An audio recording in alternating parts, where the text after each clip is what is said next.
And welcome back to Richo. Up in Queensland, it was a shocking result for Labor the other day. I think you'd have to say that Bob Katter's team did okay. I mean, he did tell me 6 weeks before the election he was going to win the election. He didn't quite win 45 seats. Looks like he's won 2, maybe 3. But the performance of the Greens also ought to be looked at. And in our Brisbane studio is Senator Larissa Waters, a Green senator from Queensland. Good evening, Larissa. G'day, Graham. How are you? Well, I'm pretty good. How are you, though? I mean, you couldn't get 8% on the weekend. Good. It's not a flash result, is it? Oh, well, look, I think in the massive swing to the LNP, we actually did really well to hold our vote within a point. Now, obviously, we would have loved to have gotten a seat in Mount Cootha with our candidate, Adam Stone. But in a huge polarising election like this, often smaller parties get squeezed. And, you know, we don't have the big spending dollars of the old parties, so we didn't get, you know, we don't have as many ads on the TV. We didn't get perhaps as much media coverage as we would have liked. So I think all of those factors contributed to us you know, just dropping our vote a little bit, but managing to hold it with such a landslide is really a pretty good outcome. Yeah, but I mean, I think I'm worried about sort of where the Greens vote goes, because if you look at New South Wales, it was a similar result. In New South Wales, you did win one in a city seat, but you didn't win a couple of others that you thought you were going to. And overall, obviously, the vote was down. It was a poor vote in that sense. Why is it that when people turn off Labor, they don't turn to you? Well, look, I want to talk a little bit about the voting system first, Graham, because if we had a different system here in Queensland, or an upper house for that matter, then we would have Greens representatives now. We had about 150,000 people vote for us at the Queensland election, and on those figures we would have had 6 people in Parliament had we had proportional representation. So I think certainly that makes it a bit more difficult for us in Queensland with that voting system and not having an upper house as all of the other states do. So that's perhaps one point of difference. But I think, look, the swing was on. And as we know, when Queenslanders swing, we swing big. And clearly, people had decided it was time to turf out the Labor government and give the Conservatives a go. And I think that's why we saw such a massive number of seats fall to the LNP, and that's why we saw Katter's party get a bit of a look in too. Yeah, although, you know, as I said in the intro, they've got a bit of a look in. They didn't do anywhere near as well as they had hoped to do. Just let me follow up on this voting thing, though, because it seems to me that one of the things that's been a problem for Labor is its relationship with the Greens. It seems to not play out well in the far-flung suburbs of the big cities. It seems that a lot of that Labor base worry about the relationship with the Greens. And it seems to me that your vote is always better in the inner city than it is in the far suburbs. Is there some truth to this idea that the working class are not embracing the Greens and are turning away from Labor because Labor is? Look, I don't think so, Graham. I think when you look at some of the polls that we've seen on the major issues that matter to people, it's often the Greens that are representing the majority viewpoint. For example, coal seam gas. We've had quite a few polls now that show almost 70% of people want a moratorium on coal seam gas, because we don't know enough about it to know whether it's safe yet. And the Greens are the only party doing anything about coal seam gas in the federal parliament. So that's on one issue where we're far more in touch with the community than... Larissa, I'll just interrupt you there. Now, on that score, because I think that's a hugely important issue. And I know there are so many big rallies from, you know, as far down as Bacchus Marsh in Melbourne, all the way up to North Queensland. Nobody likes this idea that people march onto your land and can do things without your permission. But that having been said, when I look at the rallies and the publicity, Barnaby Jones gets more of a run on this than you do. Well, I am a bit miffed about that, because I think it's great that Barnaby's out there speaking up for the farmers when he's in the bush, but I'm concerned that when he's sitting in the Senate, he votes against action to stem coal seam gas. In fact, just last week, on the last day of sittings, he voted against the second time I've put up a motion for a moratorium on coal seam gas until we've got better information and until we know whether it's safe for our land and our water and our climate and our reef. So I think it's wonderful that Barnaby's out there speaking with the people on this issue, but I would really like him to be a bit more consistent and actually vote accordingly when he's in the chamber. And I think Queenslanders would be pretty disappointed that he's saying one thing when he's out talking to them and another when he's sitting in the Senate chamber. Yeah, but he is constrained by party loyalty. I mean, here's a bloke who wants to run for a lower house seat. He wouldn't be getting too much traction in the lower house seat if he was voting against the party in the Senate, would he? Well, I think Queenslanders might be a bit disappointed that he's wanting to leave Queensland as well, but no one's raised that with me. No, he wants Bruce Scott's seat. That's a Queensland seat.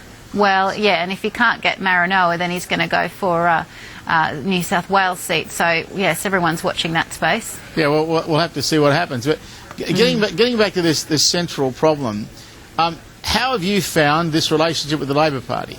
It's not quite coalition, but it's a cosy relationship nonetheless. Oh, look, I think we've been able to achieve some good outcomes, Graham, and obviously the carbon price is perhaps the best example of that. We think that's a really good thing for the future, not just for the environment, but also for the economy. And when you see all of those luminaries of the economy, economic luminaries, such as Nicola Sturgeon, saying actually it's going to cost us an awful lot more in the long run if we don't do something about climate change now. If we just wait and hope that it'll go away, clearly it won't go away and it'll cost us an absolute mozza. So I think it's actually really economically responsible to act now. And when we've got here in Queensland the beautiful Great Barrier Reef with 67,000 people who rely on a healthy reef for a job, and that brings in $6 billion to our economy each year, I think it's important that we take action to protect places like the reef from the inevitable impacts of climate change. So I think the carbon price is a really positive thing, and I certainly got a lot of good feedback on the carbon price from Queenslanders. The other important thing that we're pushing for that, that perception might be that it's unpopular is the mining tax. But in fact, in the communities that I've visited, a lot of the rural towns are actually really disturbed at the impacts of the mining boom. They're seeing their cost of living go through the roof. They can't afford to buy a house. They're finding that you can't get jobs to work in the fish and chip shop, can't get a mechanic, can't get taxi drivers. It's those rural communities that are really bearing the brunt of the mining boom, and it's really bringing home that you've got a small amount of people who are benefiting from the boom and everybody else is left to suffer. And when all of those profits flow offshore and the locals are left with the damage, then, we need to start recouping some of that money and making sure that we're trying to redress that imbalance. Oh, look, I'm all for the mining tax. You'll get no argument out of me on that. But I note the words that you just used, it's economically responsible with the carbon tax.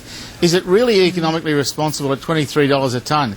The rest of the world, you're seeing the price get lower and lower and lower. Indeed, if we had an ETS, it's hard to imagine the price being any more than 10. Why should we start it at 23? Aren't we way over the mark compared to the rest of the world? Shouldn't we be paring it back? No, look, I don't think we are ahead of the pack. Frankly, I wish we were, but we're not. We're somewhere in the middle of the pack on climate action, and sure, there's a range of different ways that other countries are addressing climate change, and ours is a model that we've chosen.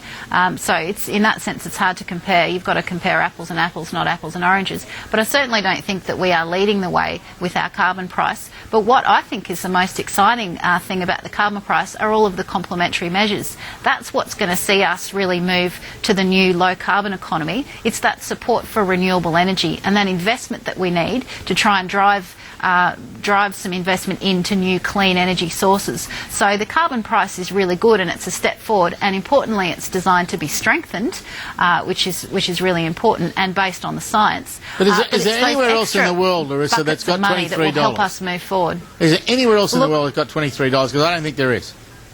Look, I can't answer you that. I certainly know there's at least 31 countries that are moving to price carbon in different ways, and I think it's hard to compare our system directly with it's not the hard systems to say, in other jurisdictions. It's not hard. You're trading around the world. You won't just trade here. So $23, if it's way above, then I think all of us have got to look at that. We have a responsibility to, don't we? Look, I don't think that we will be economically disadvantaged by this. We will be economically disadvantaged if we fail to act on climate change and fail to use our natural advantages with the glorious sunshine that we've got beating down in this country and the fantastic wind and wave power and geothermal power, particularly good in Queensland. I agree with That's all how that. we're going to make our money in the new economy, but and it's about time we got on board. But how do we make money on it? The costs of solar power, the costs of wind power, sticking them into the grid, they're so much more expensive than coal-fired power. Yeah, but why do you think that is, more. Graham? Look at the subsidies we give to the fossil fuel sector. That's why they've been cheap for so long. It's because we've been giving them taxpayer handouts for so long. Yeah, but if now you we're take giving away them the wind you get a level playing field. But we're giving them the wind and solar now. Do you think it's going to make any serious difference? I mean, I see no evidence of any kind that they're going to get within a bull's roar of the price that it's they're costing out of a coal-fired generator. No, look, I think certainly we will make a big difference, and removing those subsidies and transferring those to clean energy will finally start to get a level playing field, and then you'll see rapid investment in those clean energy sources, and the price will come down. So, I mean, that's how the economics modelling predicts it. We've got, several reports that confirm that. I certainly think that's what's going to happen.